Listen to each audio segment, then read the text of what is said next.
Imagine करो एक ऐसी सुबह जो बिल्कुल नॉर्मल लग रही थी। स्ट्रीट्स में लोग चल रहे थे, बच्चे स्कूल जा रहे थे, मार्केट में शॉप्स धीरे धीरे खुल रही थी और सब लोग अपनी जिंदगी में बिजी थे। सब कुछ बिल्कुल नॉर्मल लग रहा था, पर इस नॉर्मलिटी के पीछे छुपा था एक काला सच जो कि एक हिस्ट्री बनने वाला था। और फिर एक सेकंड बाद कुछ ऐसा हुआ जिसके बारे में किसी ने सोचा भी नहीं था। आसमान में एक इतनी ज्यादा तेज रोशनी दिखाई दी जो आंखों को जला दे, और उसके बाद एक ऐसी आवाज जिससे पूरा शहर कांप चुका था। ये आवाज थी अमेरिका के द्वारा गिरे गए लिटिल बॉय न्यूक्लियर बॉम्ब की।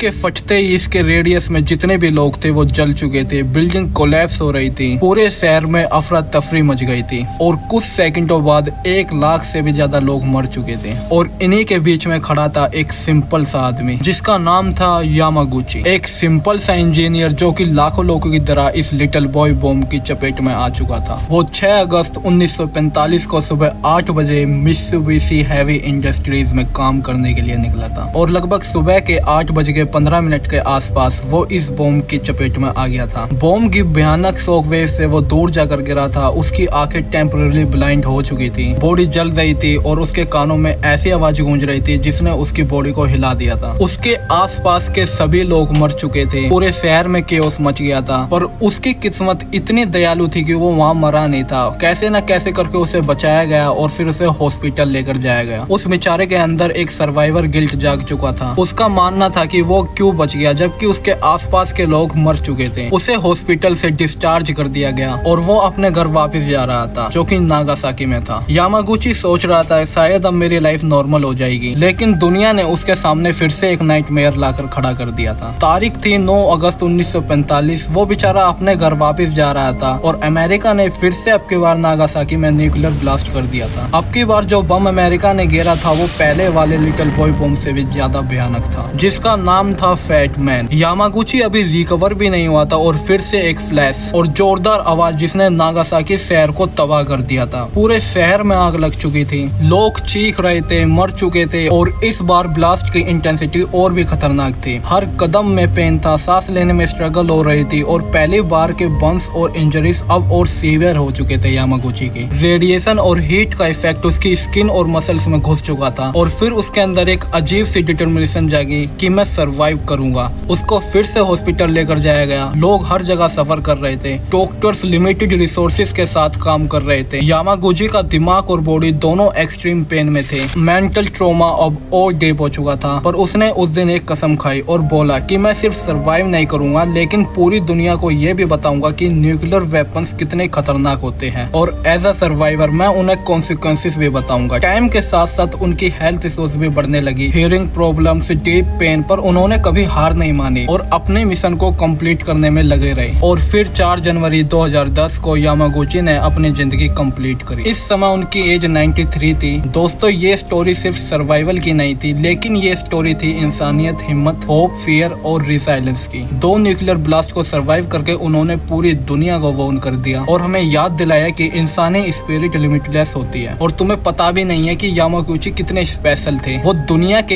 एकमात्र जापान गवर्नमेंट द्वारा ऑफिशियली रिकॉग्नाइज बंदे थे कि इन्होंने 2 न्यूक्लियर ब्लास्ट बम से है। आशा करता हूँ आपको आज की वीडियो पसंद आई होगी।